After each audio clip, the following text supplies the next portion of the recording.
The West is falling, and we are letting it happen. From the destruction of the home and family unit to the cesspool that we call dating. I have come to believe that there is an invisible beast that has been growing to Godzilla-sized proportions, casting its shadow over the minds of the masses of the modern world, and that beast's name is narcissism. I don't want to be perceived as materialistic, but I definitely feel like I deserve the finer things in life. Western values unfortunately got over to Poland. Poland ain't shit.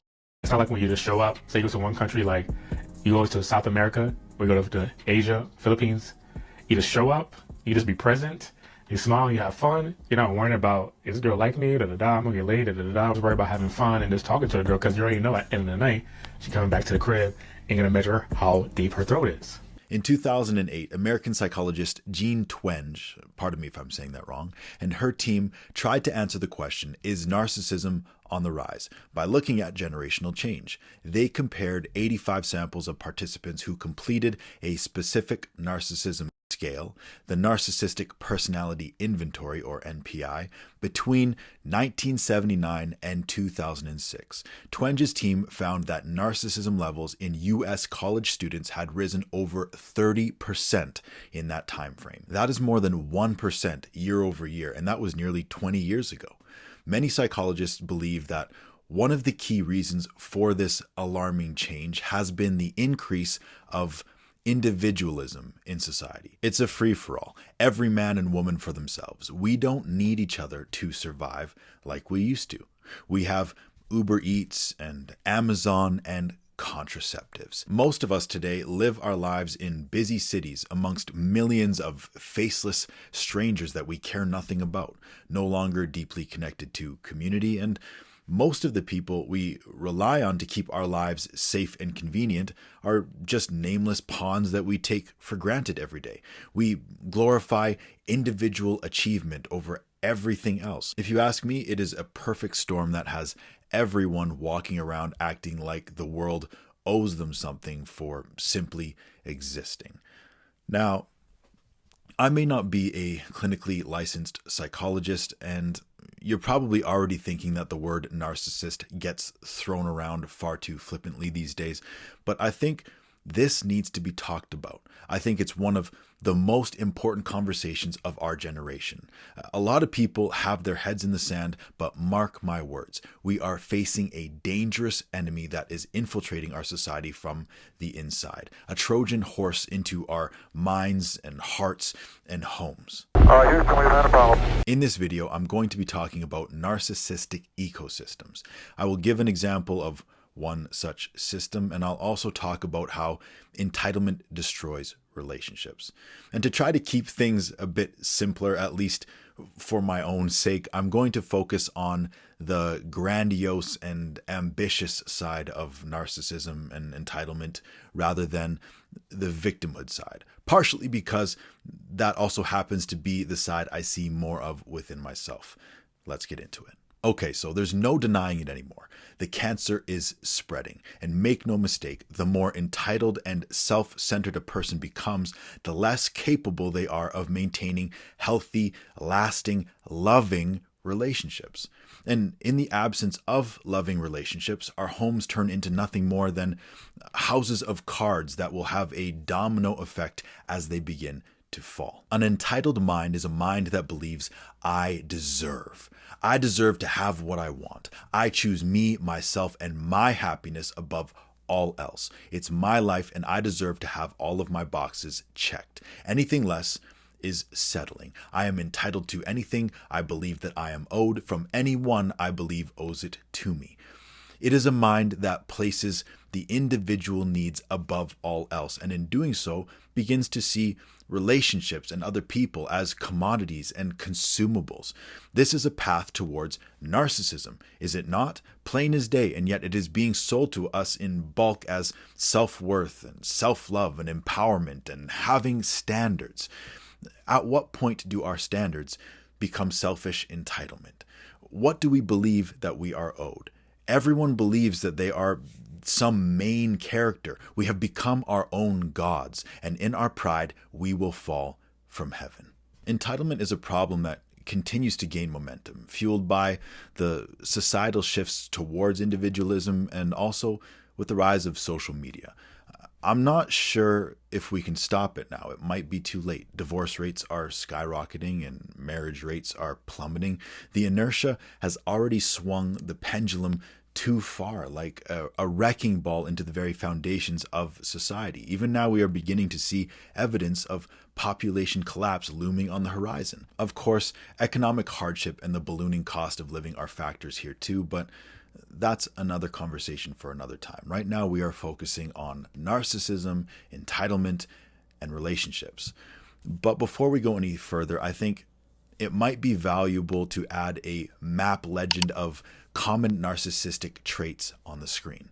We've got self-importance, superiority complex, delusional fantasies of success, a need for admiration, entitlement, a willingness to exploit others, envy, and a lack of empathy.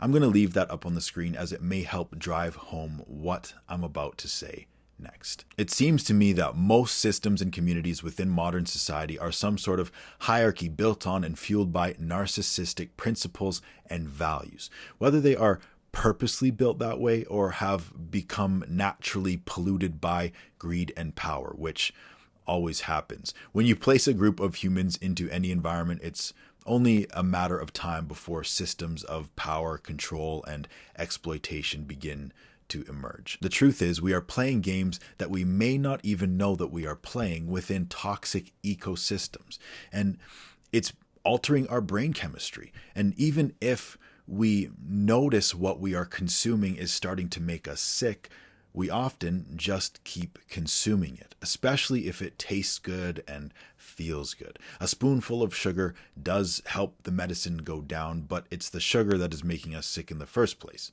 It's a vicious cycle. And that's why I'm not quick to pin the inherent blame on any one person or group. I see so many people wanting to blame men or blame women or blame skin color, but that is nearsighted and wounded thinking. Think bigger. If our water source is contaminated, everyone who drinks from it becomes infected. For example, if you are born and raised in a racist, violent regime, you will be predisposed to racism and violence. Ergo, if you live in a narcissistic system filled with entitlement, you will be predisposed to narcissism and entitlement.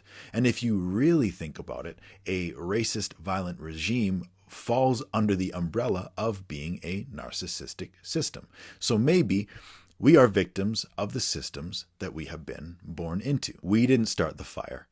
Ryan did. Ryan started the fire! Speaking of The Office, think about how business environments work as well. The core values of the company, the principles, the tone of the environment, all trickles downstream from leadership. So doesn't that beg to question, what are the core values of our society? What are the guiding principles? What are the traits of the people who are most often rewarded and glorified within the system? Now look at the traits on this chart. So who is to be held responsible? Who are the snakes at the tops of these ladders? Who sets this tone? Who are our leaders, our politicians, our influencers, our celebrities? By what metrics of value and success do we measure and compare our lives to? In a society built on pillars of individualism, materialism, and consumerism, who among us is immune to the sickness, this epidemic of entitlement? Could it be that we are living in systems that are not optimized for empathy and connection? Could it be that we are being pushed further and further towards narcissism and further away from our humanity? Maybe it's no wonder that our bodies and minds are riddled with stress, anxiety, depression, disorders, and addictions. In my estimation, the people who are best suited to thrive in these types of environments and climb these types of social and economic ladders are going to be those who exhibit higher levels of antisocial behaviors, those who crave power, those who can cut throats and sleep at night, the ones who believe that they are entitled to power over others and assert themselves accordingly. The cruel irony is, such people, for all of their self-importance and ambition, are also simply fodder to the system. Kind of like the millions of people whose money funds the handful of winning lottery tickets. So those handful of winners can be then advertised to bring in more people to a system where 99.9% of people who play lose. Understand, the environment itself is polluted. But just like any other environment, we adapt in order to survive. Our brains are intelligent. They are trying to keep us safe. So maybe we don't even realize that we are adapting ourselves emotionally and mentally to survive in environments that are increasingly materialistic and antisocial in nature. Or at least we don't yet realize the consequences. Maybe we are becoming more individualistic and hedonistic, whether we like it or not. At least those of us who are not acutely aware of it and not actively choosing against it every day. If the air we are breathing is toxic, the more we breathe, the more intoxicated we will become. If you are not intentional and aware, you will find yourself dancing with the devil. And if you dance long enough, destruction is inevitable, because that is the only outcome of a narcissistic relationship. All right, I'm beginning to feel like I'm scratching the limits of my knowledge and experience on this topic. So if you want a deeper dive into narcissism and its systems at both the individual and societal levels, check out my guy Richard Grannon's page. He has a wealth of information and advice on the subject. I'll leave a link to his page in the description, so check it out and give him a follow. Okay, let's address the elephant in the room. Social media. One of the greatest tools ever invented, but also one of the greatest weapons.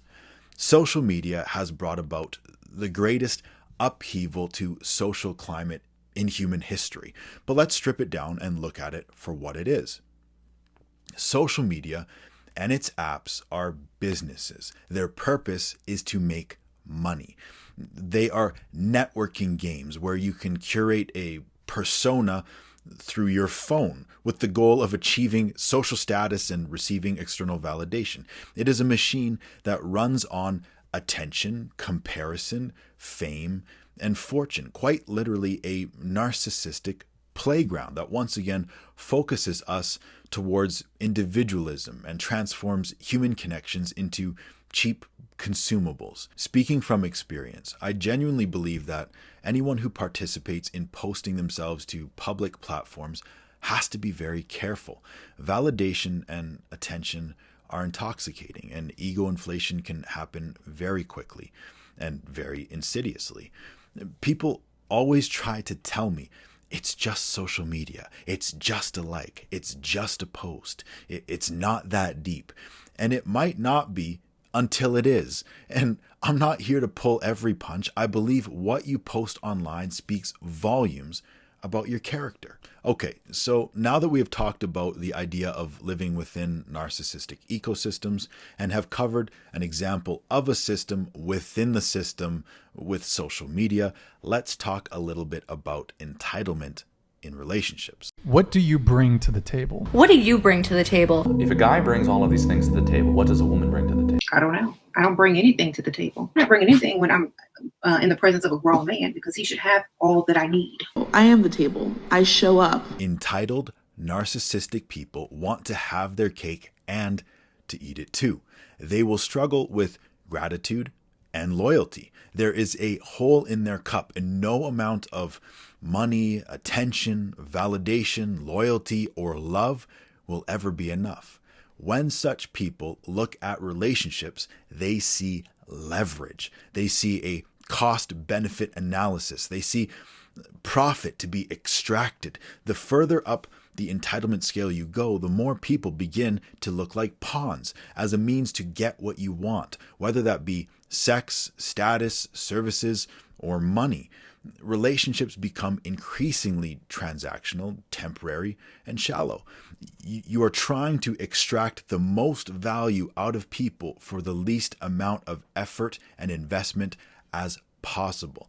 Love begins to disappear from the equation altogether, at least the love for who the other person is. You start to only love them for what they can give you. Correction, you only love what they can give you. The sex, the money, the lifestyle. And it starts to matter less and less who gives you those things, as long as you can get what you believe you deserve. Entitled people are also full of expectations and demands that they often don't even hold themselves to. You might bend over backwards for them, but they wouldn't pour water on you if you were on fire, if they couldn't get something out of it.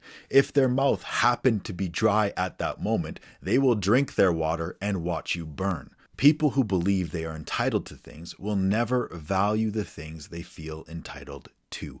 Everything you do becomes the bare minimum. And the moment they feel uncomfortable or feel like the relationship isn't serving them or think that they can get more of what they want elsewhere, they will be looking for the nearest exit sign or over the nearest fence for greener pastures. I don't think I need to continue with any more examples, as I'm sure you can imagine how relationships will be suffocated and destroyed by anyone who finds themselves adopting this type of mentality. The only relationships entitled people can maintain are with the types of people who will serve at their feet as their doormats. People who are willing to sell themselves short for something they value more than themselves. I believe relationships today are up against an enemy unlike any that have come before. No one could have prepared us for this. Our society is falling, and I believe individualism and narcissistic love has something to do with it. Would you agree? Let me know your thoughts and experiences in the comments. And allow me to conclude with a controversial thought, because who doesn't like a good pot stir once in a while? In my observation, materialistic entitlement is heavily marketed towards women, because if you can get Eve to eat the fruit, Adam will follow suit. If women require more, men must acquire more. Happy wife, happy life. Whereas the money to be made off of men is to sell them lust and entitlement over women's bodies. What do you say about that? And as always, remember, life is a garden. You will reap what you sow.